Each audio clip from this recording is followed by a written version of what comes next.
তখন এমন ভুগে, তখন টেনে ছাড়ানো যায় না বেটা।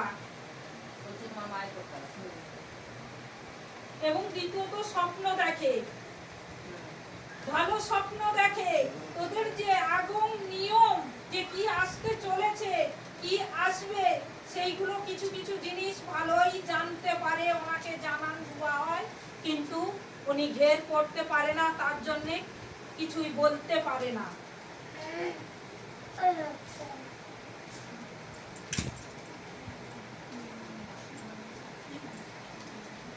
দেবী যে রয়েছে, দেবী কিন্তু ধরা দিয়েও ধরা দিচ্ছে না বেটি।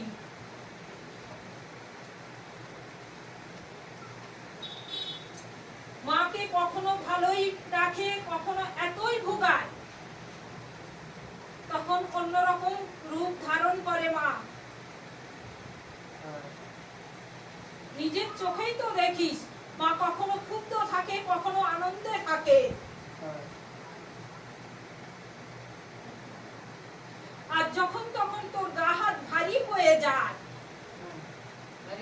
অমাবস্যা পূর্ণিমা আসার কালে গা হাত ভারী হয়ে যায়, এবং দ্বিতীয়ত যে জন আসা যাওয়া করে তার কিছুটা অংশ তুই দেখতে পাস, কিন্তু বেটা পুরো ছায়া রূপ তো চোখের সামনে এসে দাঁড়ায় না, আচ্ছা হয়ে দাঁড়ান দেয়।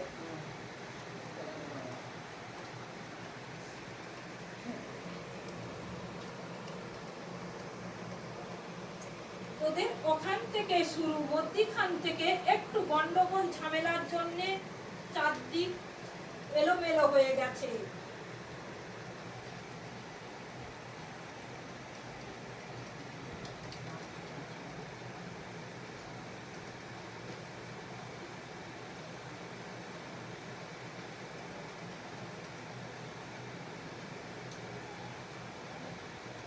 মা চাইছে যেটুকু নিষ্ঠাচারে ডাকছিস বেটা, ডাক, দেখবি এর ফল পাবি।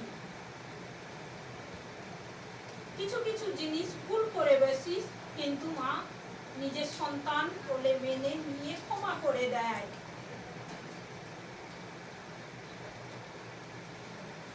অমাবস্যা পূর্ণিমা হলে অন্ন ভোগ চায়,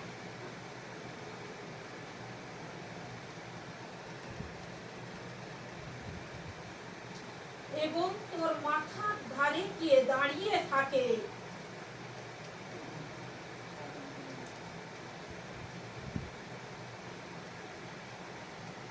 কোনো কোনো সময় ফ্যানের আওয়াজটা অন্যরকম দেয়,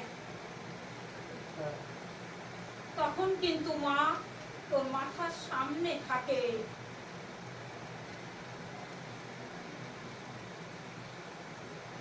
ওনাকে যদি আরো হাতে তুলে খাওয়াতে পারিস বেটা, তোর যে জীবন লয় ছয় হয়ে গেছে, ও জীবন পুরো ধন্য হয়ে যাবে এবং সবকিছু ঠিক হয়ে যাবে।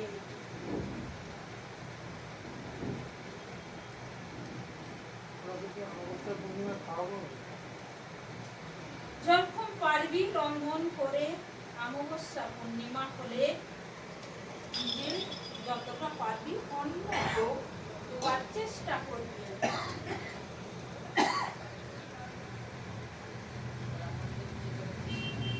বেরম্ভন দিয়ে তো ও তো ওর মতন করে চলে যায় বেটা। তুই তো চোখের জল ফেলে যতটুকু সময় ডাকিস সেইটুকু